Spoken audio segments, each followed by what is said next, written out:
राम कुमार महतो जी। धन्यवाद अध्यक्ष महोदय। आदरणीय मुख्यमंत्री को दोबारा बहुमत से चुनकर आने के लिए भी धन्यवाद।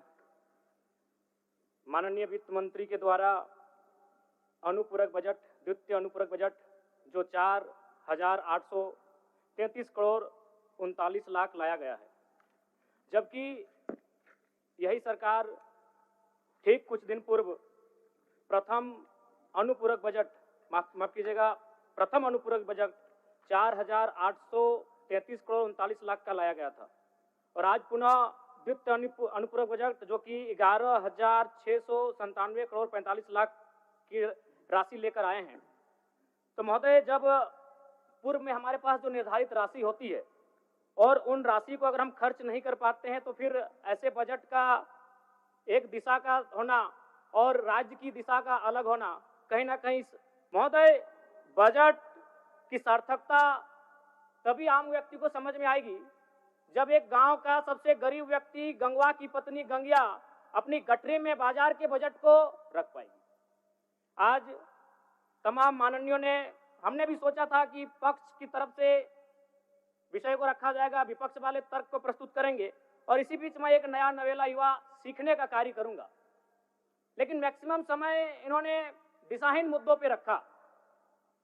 तो मैं, चूंकि मैया सम्मान योजना मूल बिंदु रही, केंद्र बिंदु रही, किसी ने उसे सम्मान कहा, नारियों का सम्मान कहा, महिलाओं का सम्मान कहा, हम लोग भी महिलाओं के सम्मान के पक्षधर हैं। हमारे एक भाई कह रहे थे कि 2,500 रुपए की राशि जब एक स्कूल कॉलेज में पढ़ने वाली बहन को दिया जाएगा तो उससे वो स्कूल कॉलेज कागज, कॉपी, कलम की सामग्री लेगी। मैं कहना चाहूंगा, अगर आप उसे स्कूल कॉलेज जाने से पहले अगर 2,500 रुपए देंगे तो उसे आप निकम्मा और आलसी बनाएंगे। यदि आपको उस राशि को देना है तो उसके स्कूल कॉलेज जाने के बाद दीजिए, स्कॉलरशिप के रूप में दीजिए। मैं आज पुनः कहूंगा, क्योंकि आप सत्ता पक्ष में हैं, आप संभवतः अपने इस विषय को बचाएंगे, आप अपना पक्ष रखेंगे कि आपने मैया सम्मान योजना एक महान कार्य किया है। लेकिन मैं फिर कहूंगा, 18 साल, 25 साल, 30 साल की लड़कियों को जो आप फ्री में 2,500 रुपए दे रहे हैं, आप उनकी प्रतिभा को हनन कर रहे हैं, आप उनकी प्रतिभा को नकारात्मक दिशा में ले जाने कार्य कर रहे हैं। महोदय, मैं इसे आप स्कॉलरशिप का रूप दीजिए। आपको 2,500 रुपए देना है, स्कूल से पहले देंगे ना। मैं कह रहा हूं, मेरी भी सैकड़ों बहनें हैं गांव में, अगर आप स्कूल जाने से पहले 2,500 रुपए उनके हाथ में देंगे, उस पैसे को वह गलत कार्यों में, गलत नहीं कहेंगे, कुछ ऐसे कार्यों में खर्च करेंगी जो लुभावनी हो। स्कूल जाने के बाद, अटेंडेंस के बाद अगर आप देंगे स्कॉलरशिप के रूप में, तो वो बहन स्कूल तक जाएगी। दूसरा सवाल और एक महत्वपूर्ण विषय महोदय। एक मिनट माननीय सदस्यगण, सभा की सहमति हो तो सदन की कार्रवाई समाप्त होने तक समय बढ़ाई जाए। बोलिए, अब समाप्त करिए, बोलिए।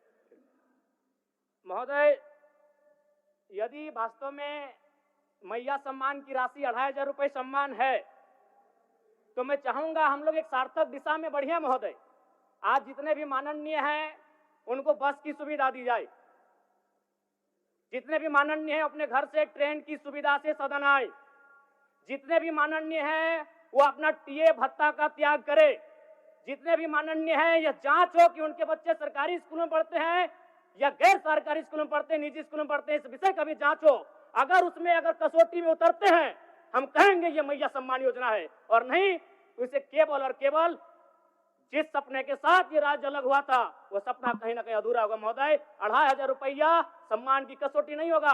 सम्मान तभी होता है जब समानता से आता है, समानता है तभी सम्मान है। अगर समानता नहीं है महोदय, तो किस सम्मान की आप बात करते हैं? महोदय, मैं पुनः इस बीच कहना चाहूंगा, महोदय 30 सेकंड 45 सेकंड का समय चाहूंगा। आदरणीय परम श्रद्धेय, सीजीएल का मामला अभी भी गर्म है। यदि सरकार को लग रहा है वो सच्चे हैं, तो सांच को आंच क्या करा लीजिए जांच, सांच को आंच क्या करा लीजिए जांच। और अब कब तक बहाना दीजिएगा कि ये विपक्ष की साजिश है? विपक्ष के सारे पे छात्र सड़कों पे नहीं है, सपने टूट रहे हैं, सपने नेशनल नाबूद हो रहे हैं, इसीलिए छात्र सड़कों पर है। और याद रखिएगा, उनके सपनों के बीच कोई आएगा, पहाड़ आए, दरिया आए या चट्टान आए, छात्र टकराएंगे। महोदय, मैं फिर कहूंगा, यदि आप सच हैं तो सच को आंच क्या कराइए जांच, सीजीएल की जांच हो। मैं पुनः कहूंगा, खतियान आधारित स्थानीय नीति, विस्थापन नीति, पुनः समीक्षा करते हुए लागू कैसे हो उस दिशा में इस राज्य को बढ़ना चाहिए। एक मिनट और महत्वपूर्ण विषय महोदय, मैं ये कहना चाहूंगा। हो गया माननीय जयराम कुमार जी, हो गया। धन्यवाद महोदय। सरकार के उत्तर।